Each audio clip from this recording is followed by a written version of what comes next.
আজ আমি অনেকদিন পর আমার গ্রামের বাড়িতে যাচ্ছি। অনেকদিন এই শহরে থেকে কাজ করে যেন মনটা কেমন লাগছিল, তাই ভাবলাম একটু গ্রামের বাড়িতে ঘুরে আসা যাক। ভাবলাম গেলে বেশ একটু মনটাও ভালো হয়ে যাবে।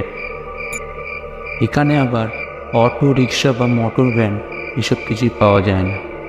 এখানে এখনও গরুর গাড়ি করে লোকে যাওয়া আসা করে, তাও আবার গরুর গাড়ি খুব কপাল ভালো থাকলে পাওয়া যায়, না হলে গ্রামের লোক হেঁটেই শহরে বা গ্রামে আসে। কিছুক্ষণ পর দূর থেকে দেখলাম ঘট ঘট শব্দ করতে করতে একটা গরুর গাড়ি এগিয়ে আসছে আমার দিকেই। মনে মনে ভাবলাম কপালটা বোধহয় আজ ভালো, না হলে এই রাত্রিবেলা গরুর গাড়ি সহসা পাওয়া যায় না এই গ্রামে। মনে মনে ওপরওয়ালাকে ধন্যবাদ জানালাম।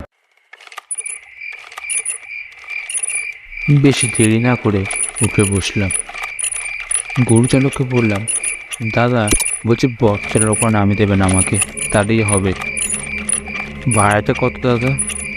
অপর দিক থেকে সে আমাকে কিছুই বলল না।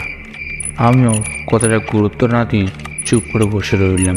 গরু গাড়িতে বসে চারিদিকটা ঘুরে ঘুরে দেখতে লাগলাম।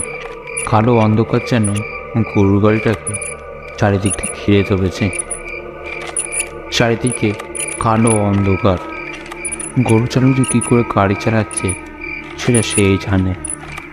গ্রামের পথ, চারিদিকে ঘন জঙ্গল, মাঝখানে একটা মাটির সরু রাস্তা। সেখান থেকে গরুর গাড়িটা আমাকে নিয়ে এগিয়ে চলছে।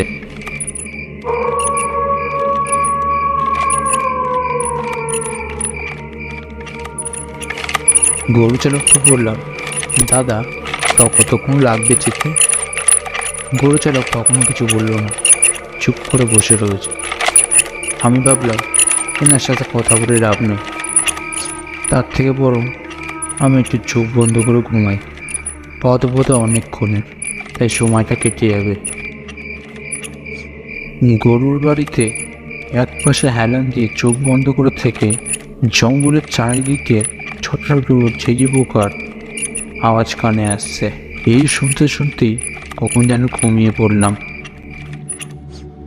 কিছুক্ষণ পর চোখ খুললাম, দেখলাম গরুর গাড়ি এখনো গ্রামে পৌঁছায়নি। মনে মনে ভাবলাম এতক্ষণ তো পৌঁছে যাওয়ার কথা, তাহলে এখন পৌঁছালাম না কেন? বাধ্য হয়ে গরু চালককে বললাম, বলছি দাদা এখনো পৌঁছালাম না কেন গ্রামে?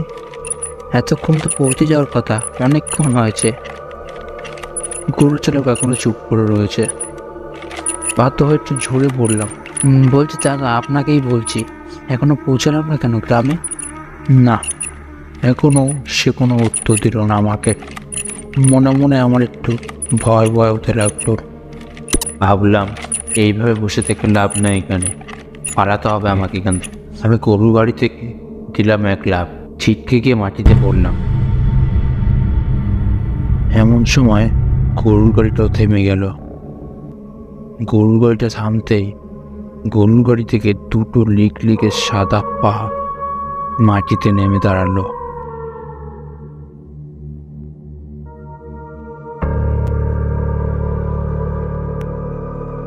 ভালো করে দেখতেই বুঝলাম যে এতক্ষণ গরুর গাড়িটা চালাচ্ছিল সেইটা না, এটা কোনো মানুষ না, এটা একটা অপদেবতা। গাড়ি থেকে নেমে দাঁড়িয়েছে আমার জন্যই। সময় নষ্ট না করে সেখান থেকে দৌড়ে পালালাম। মনে মনে বুঝতেই পেরেছিলাম বেশিক্ষণ এখানে দাঁড়ালে প্রাণটা যাবে আমার। দৌড়াতে দৌড়াতে প্রায় অনেক দূর চলে এসেছি, কিন্তু মনের সাহস হয়নি একবার পিছনে ঘুরে তাকিয়ে দেখার ওই দৃশ্য। দৌড়াতে দৌড়াতে কখন অজ্ঞান হয়ে যেন মাটিতে দবাস করে পড়ে গেলাম। ভোর হতেই আকাশে সূর্য উঠল আর পাখির কেচর মেচর। সেই আওয়াজে আমরা ধীরে ধীরে ঘুমটা ভাঙল। চোখ খুলে চারিদিকে তাকিয়ে দেখি আলো হয়ে গেছে চারিদিক। তারপরে আস্তে আস্তে গ্রামের দিকে চলে গেলাম।